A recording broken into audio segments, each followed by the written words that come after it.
This question is from sample question paper issued by CBSE for 2026 for mathematics. And this is a case-based question, question number 38. Excessive use of screens can result in vision problems, obesity. ये कुछ irrelevant statements हैं. You just have to identify and move through fastly through these. अब जहाँ से data start होता है वहाँ पर अभी हम लोग आ जाते हैं. अब इसमें यहाँ पर जहाँ से डेटा स्टार्ट होता है वहाँ पर in a class of students of the age group 14 to 17 the students were categorised into 3 groups according to a feedback form filled by them. The first group constituted of the students who spend more than 4 hours per day on mobile screen. तो अब इसमें first group जो है we are naming this as E1. E1 जो है screen time more than 4 hours. इनको अभी हम the number of students who are spending more than 4 hours, this is the first group on the mobile screen or gaming screens, while the second group spent 2 to 4 hours per day on the same activities. So E2 is the second group where the screen time is between 2 to 4 hours per day. फिर उसके बाद third group spend less than 2 hours. तो third group अभी हम लोगों ने उसको नाम E3 दे दिया, where the screen time is less than 2 hours per day. अब the first group with high screen time is 60% of all the students. इन्होंने बोला है the probability of E1 is 60%, whereas the second group with moderate screen time, the second group is 30%, and the third group with low screen time is only 10% of the total number of students. So it is given in the question that probability of E1, the number of students who are spending more than 4 hours per day are 60% in number. So this is 60 by 100. Probability of E2 is the probability of number of students who are spending moderate time, मतलब 2 से 4 hours. Second group, इसकी probability इन्होंने दी है 30%. So this is 30 by 100. And probability of E3, P of E3, and the third group with low screen time is only 10%. So this is 10 by 100. अब इसके बाद इन्होंने बोला it was observed that 80% students of first group faced severe anxiety and low retention issues. तो अब हम लोग इसमें एक इवेंट बोल दिया, suffering from anxiety. अब बाकी चीज़ें नहीं लिख रहे हैं. There are many ill effects of more screen time ज़्यादा होने का इन्होंने सीवियर एंग्जाइटी बोला और लो रिटेंशन बोला है. ठीक है, तो अब इसमें सफरिंग विद एंग्जाइटी, अब ए अल्फ़ाबेट स्टैंड्स फॉर एंग्जाइटी, ऐसा याद रख लेना, एंग्जाइटी. अब इसमें इन्होंने बोला it was observe that 80% students of the first group face severe anxiety and low retention. तो इसमें probability of the first group students suffering from anxiety, तो probability of students suffering from anxiety from the first group जिनका screen time 4 hours से ज़्यादा है, ये इन्होंने बोला है कितना 80 by 100. ये इन्होंने क्लियरली बोला it was observe that 80% of the students of the first group face severe anxiety. तो कैसा लिखा है, probability of suffering from anxiety for the first group, this is 80 by 100. Probability of suffering from anxiety from the second group, ये इन्होंने बोला है 70%, this is 70 by 100. And 30% of the third group having the same symptoms. तो ये third वाले में probability of A by E3, this is how much, 30/100। ठीक, अब इसके बाद क्वेश्चन में आगे चले। We are just going through the statement still. What is the total percentage of students who suffer from anxiety and low retention issues. हम लोगों को प्रोबेबिलिटी निकालनी है that the student selected at random is having anxiety.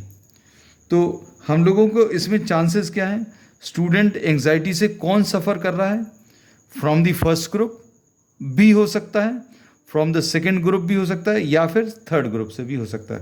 So if a student is selected at random, उसके anxiety से सफ़र करने के chances क्या हैं, तो अभी हम लोग बोलेंगे this will be equal to, ऐसा हो सकता है कि अभी हम ये फर्स्ट ग्रुप का स्टूडेंट सिलेक्ट करें, या फिर सेकेंड ग्रुप का, या फिर थर्ड ग्रुप का। तो फर्स्ट ग्रुप का स्टूडेंट सिलेक्ट किया एंड उसका एंजाइटी के इश्यूज आ रहे हैं, उसको P of A by E1। So selecting a student from the first group जिनका स्क्रीन टाइम 4 आवर्स से ज़्यादा है, and the student from this group is suffering from anxiety, ये पहले ग्रुप का स्टूडेंट सिलेक्ट करने की प्रोबेबिलिटी और इसी ग्रुप का स्टूडेंट का एंजाइटी से सफ़र करने की प्रोबेबिलिटी। या फिर दूसरी पॉसिबिलिटी क्या हो सकती है, the student selected from the second group जिनका स्क्रीन टाइम 2 से 4 आवर्स के बीच में, ये भी एंजाइटी से सफ़र कर सकते हैं। तो अगर आपने सेकेंड ग्रुप सिलेक्ट किया तो इनका एंजाइटी से सफ़र करने की probability P of A by E2 लिख सकते हैं। फिर it may happen that the selected student is from the third group. Third group मतलब जिनका स्क्रीन टाइम बहुत कम है, 2 आवर्स से कम, तो इसको लिखेंगे student selected from the third group and he और she is suffering from anxiety. ये लेकिन ये स्टूडेंट कहाँ का है, थर्ड ग्रुप का। तो ये फर्स्ट पार्ट में हम लोगों को इसका कैलकुलेशन करना है।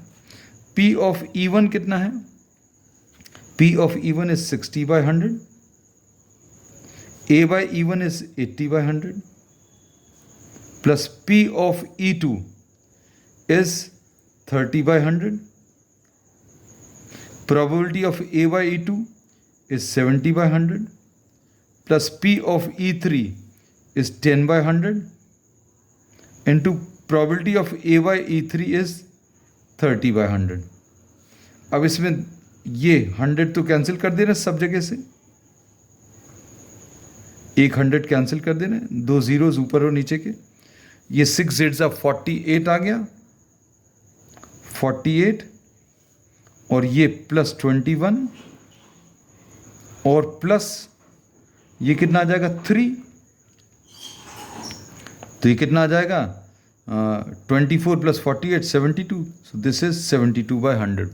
सो the student suffering from anxiety, इसकी प्रोबेबिलिटी 72/100 आ जाएगा। So this is the answer to the first part.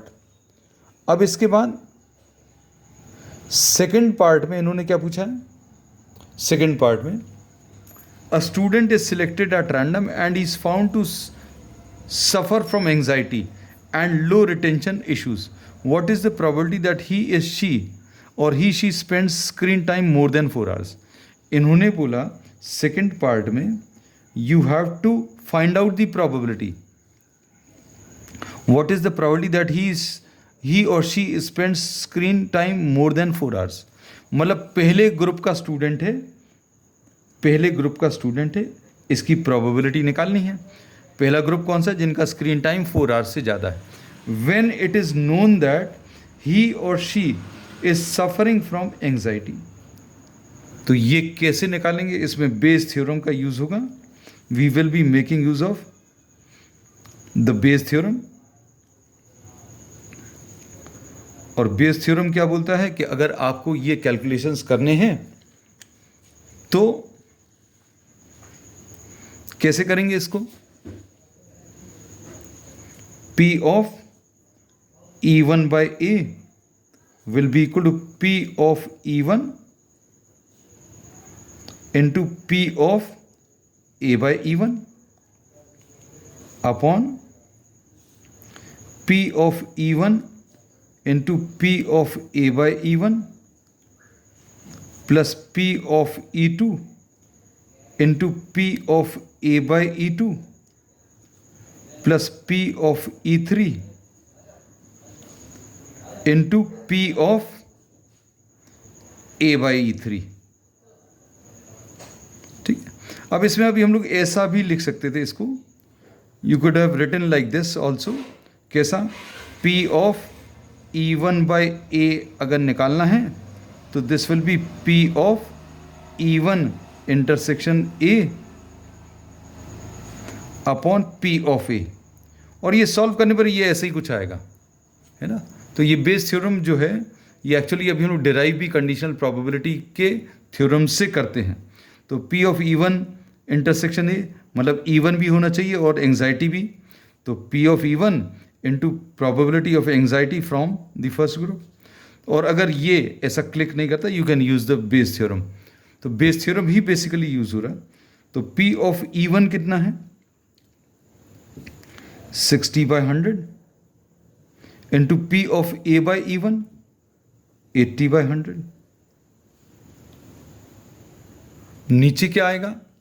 नीचे 60/100 into 80/100 plus P of E2, P of E2 is 30/100 into P of A by E2, और A by E2 कितना है? A by E2 is 70/100 plus P of E3 is 10/100. Probability of A by E3 is 30/100. फिर से हम लोग ये zeros cancel कर रहे हैं, इधर भी ये ज़ीरोस कैंसिल होंगे। इसका आंसर तो हम लोग ऑलरेडी कैलकुलेट कर चुके हैं। तो ये कितना आ जाएगा? ऊपर आ जाएगा 48/100, ऊपर 48/100 आएगा, और नीचे का ये 48 plus 21 is 69 plus 3 72/100। This we have already calculated. P of A suffering from anxiety ये हम लोग पहले ही निकाल चुके हैं, है ना।